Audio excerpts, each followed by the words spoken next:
అధ్యక్ష, నేను ఏదైతే తమరు ముందు నేను ఏదైతే స్టేట్మెంట్ ఇచ్చినో దానికి నేను కట్టుబడి ఉన్నాను. నిన్న మార్నింగ్ 12 గంటలకు కూడా నాకెవరు చెప్పరు, కమిషనర్ చెప్పారు కాబట్టి వెబ్సైట్ ఓపెన్ చేస్తే 12 గంటలకు రిపోర్ట్ డౌన్లోడ్ చేసింది మీ దగ్గర ఇచ్చిన అధ్యక్ష. అందులో ఏ ఒక్కరు సెలక్షన్ కాలేదు, 2023 నుంచి ఏ ఒక్కరు సెలెక్షన్ కాలని చెప్పి మీ ప్రభుత్వ వెబ్సైట్ చెప్పారు. నాకు తెలియదు మరి అర్ధరాత్రి మళ్ళీ లిస్ట్ అవ్వాలని చెప్తే నాకు తెలియదు.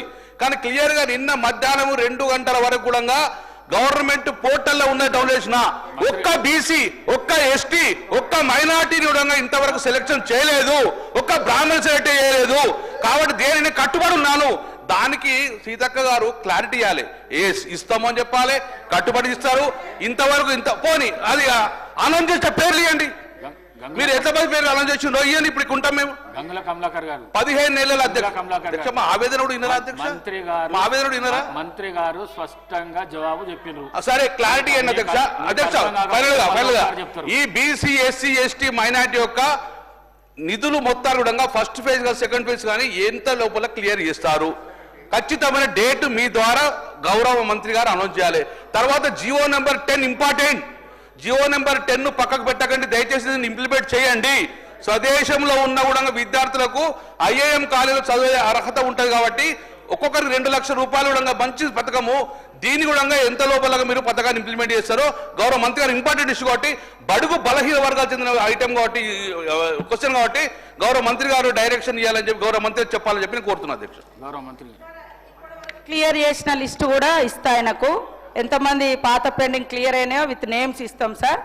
అది కూడా మీకు ఎస్సీ, ఎస్టీ, బీసీలు ఎవరెవరు కావాలో మొత్తం డీటెయిల్స్ ఇవ్వడం జరుగుతుంది. ఆల్రెడీ శాంక్షన్ చేసినాక, శాంక్షన్ కాకుంటే వాళ్ళ లిస్ట్ అవుట్ కాకుంటే కాలేదని చెప్తా.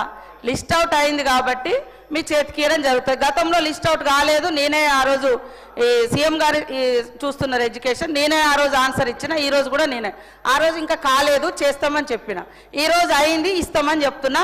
167 కోట్ల రూపాయలు పాత బకాయిలు ఇచ్చినాం, ఇంకా 25 కోట్లు పెండింగ్ ఉంది. అది కూడా తొందరలోనే క్లియర్ చేస్తాం.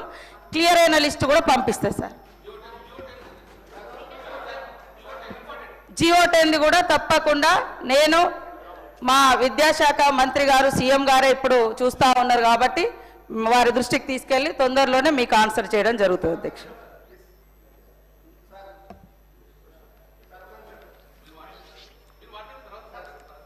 చెప్పినా కూడా వాళ్ళు అదే ముచ్చట చెప్పిన ఆల్రెడీ. నిన్న సండేనయ్యా, నిన్న సండే మేము ఎప్పుడో సార్ బీసీ వాళ్లకు 110 అప్లోడ్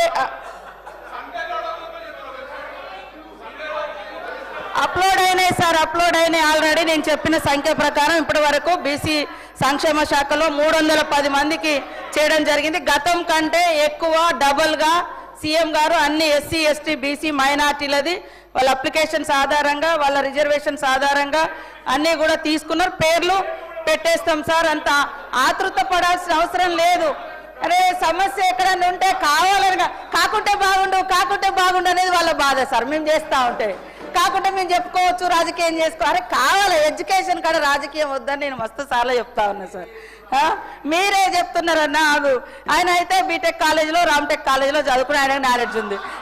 నేను ఎస్టీ గర్ల్స్ హాస్టల్ ఎండాకాలం వానకాలం చదువు లెక్క నాదైంది సార్. అయినా కూడా సమాజాన్ని చదివిన కాబట్టి కొంచెం సమాజ జ్ఞానం, పబ్లిక్ ఇచ్చిన జ్ఞానంతో ఈ స్థాయిలోకి వచ్చిన సార్ నేను.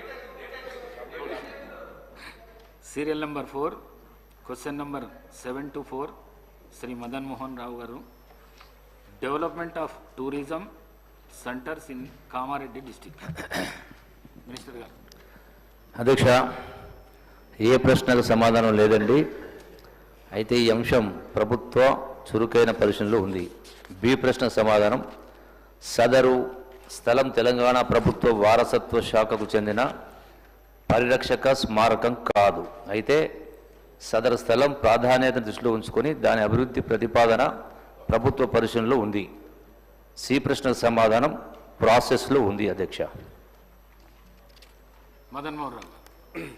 అధ్యక్ష, ఈరోజు ఈ క్వశ్చన్ అడగడానికి నాకు అవకాశం ఇచ్చినందుకు మీకు ధన్యవాదములు. సో నా ఎల్లారెడ్డి కాన్స్టిట్యున్సీ చాలా వెనుకబడ్డ ప్రాంతం అధ్యక్ష.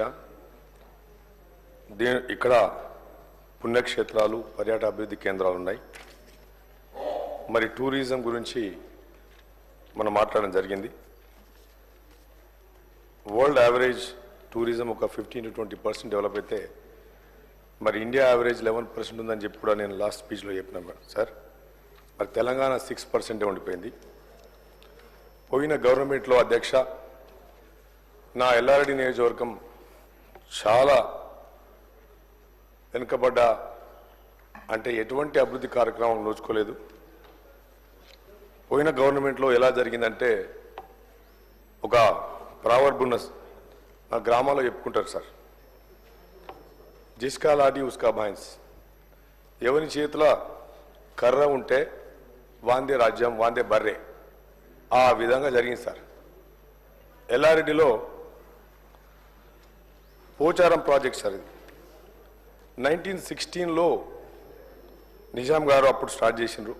It's not only reservoir sir, ఇది నారాయణపేట మండలం ఎల్లారెడ్డి నియోజకవర్గం సార్.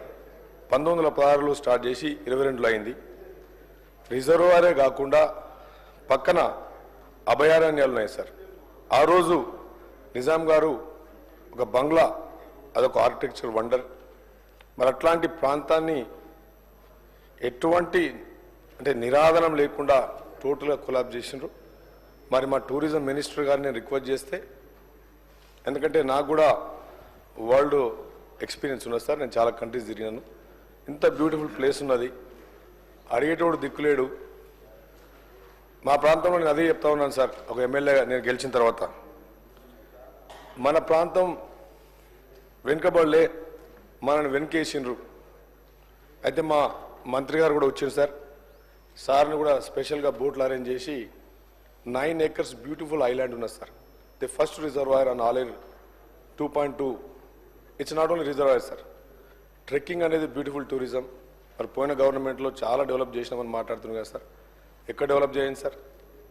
అంత 9 acres ఐలాండ్ ఉన్నది. నేను ఐ నెవర్ సీన్ సార్, ఎక్కడ చూడలేదు సార్ నేను. సార్ మరి మా మంత్రి గారిని తీసుకెళ్ళి సార్ అక్కడ ఆ ప్రాంతాన్ని ఇమ్మీడియట్గా ఈ గవర్నమెంట్లో దయచేసి మా పోచారం ప్రాజెక్టును ఈకో టూరిజంగా, not only boating, fishing, trekking sir. మంచి వైల్డ్ డాగ్స్ ఉన్నాయి సార్. ఆ రోజు నిజాం గారు ఒక ప్రిజర్వర్గా ఉండేది. పోచారం అభయారణ్యం అంటే అదొక వండర్ సార్. దాన్ని సఫారీగా కూడా చేయాలి సార్. ఇప్పుడు మనం కర్ణాటకలో పోతే ఆ రోజు ఇందిరాగాంధీ గారు లయన్ ప్రిజర్వ్, టైగర్ ప్రిజర్వేషన్ చేసిండ్రు. కబిని ఉన్నది, నేను కూడా కబిని మొన్న పోయొచ్చాను సార్. అంత ఎందుకు సార్ మన దగ్గర తెలంగాణ ఇంత బ్యూటిఫుల్గా ఉంది. నేను ఐఎమ్ రిక్వెస్టింగ్ సార్, దయచేసి ముఖ్యమంత్రి గారిని, టూరిజం మినిస్టర్ గారిని స్పెషల్గా, అట్లీస్ట్ పోయిన గవర్నమెంట్లో మమ్మల్ని పట్టించుకోలేదు, మమ్మల్ని ఎన్కేసిండ్రు, ఏదైనా చేయాలని చెప్పి. పక్కన కాటేజ్లకు ఛాన్స్ ఉంది సార్. డెస్టినేషన్ వెడ్డింగ్ ఉదయపూర్కి ఎందుకు పోవాలి సార్? ఉదయపూర్కి పోతారు సార్. ఆడ ఎందుకు పోవాలి సార్? ఉదయపూర్ 9 acres బ్యూటిఫుల్ 2 TMCల ఐలాండ్ ఉన్నది సార్ మన దగ్గర. ఆ డెస్టినేషన్